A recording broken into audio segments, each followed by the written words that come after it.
সুদানের কর্দোফান অঞ্চলে একটি কিন্ডারগার্টেনে ড্রোন হামলায় প্রাণ গেছে অন্তত 50 জনের। স্থানীয় মানবাধিকার সংস্থা বলছে নিহত 33 জনই শিশু।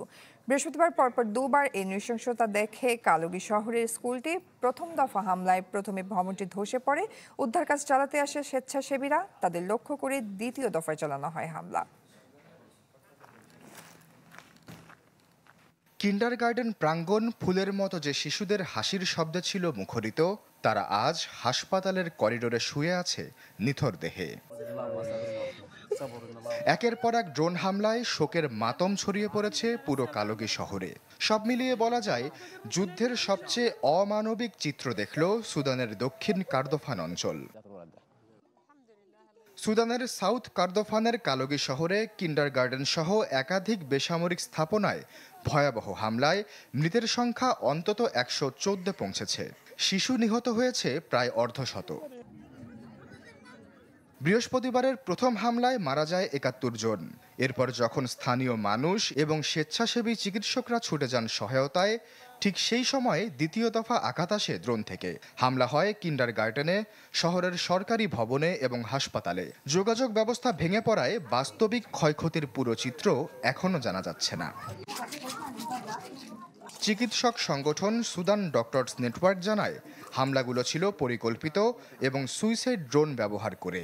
হামলার জন্য তারা দায়ী করছে র্যাপিড সাপোর্ট ফোর্স বা আরএসএফকে। একই দাবি করছে সুদানের সেনাবাহিনীও। সেনাসূত্র জানায়, শিশুদের স্কুলে হামলার পর সহায়তায় যাওয়া সাধারণ মানুষকেও লক্ষ্যবস্তুতে পরিণত করা হয়, যদিও আরএসএফ এ বিষয়ে কোনো মন্তব্য করেনি।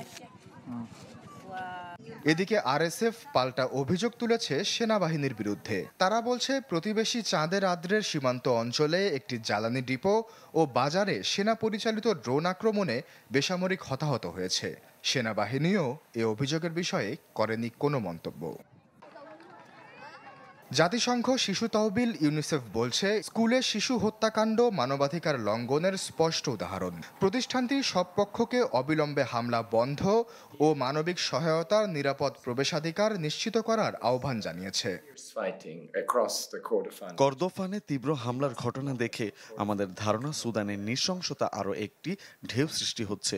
আমাদের কর্দোফানকে আরও একটি এল ফাশা শহরের পরিণতি ভোগ করতে দেওয়া উচিত নয়। সাম্প্রতিক হামলাগুলোয় আমরা এ পর্যন্ত 269 বেসামরিকের মৃত্যু নথিভুক্ত করেছি, তবে বাস্তবে এ সংখ্যা আরও বেশি হতে পারে। দীর্ঘ প্রায় 3 বছর ধরে চলা সুদানের গৃহযুদ্ধের এই হামলা এবারও মনে করিয়ে দিচ্ছে দারফুরে এল ফাশের শহরের ভয়াবহ অভিজ্ঞতার কথা। গেল মাসে শহরটি আরএসএফের নিয়ন্ত্রণে যাওয়ার পর সংঘটিত গণহত্যার দৃশ্য স্যাটেলাইট চিত্রেও উঠে আসে। এল ফাশের পতনের পর যুদ্ধে নতুন ফ্রন্ট হিসেবে গুরুত্ব পেয়েছে কর্দোফান অঞ্চল। কৌশলগতভাবে সামরিক বাহিনী ও আরএসএফ উভয়ের কাছেই এলাকাটি অত্যন্ত গুরুত্বপূর্ণ। আশ্বাস চৌধুরী, চ্যানেল 24। নতুন বাংলাদেশ গড়তে এলো জুলফিকার স্টিল। জুলফিকার স্টিল, ইস্পাত দৃঢ় অঙ্গীকার।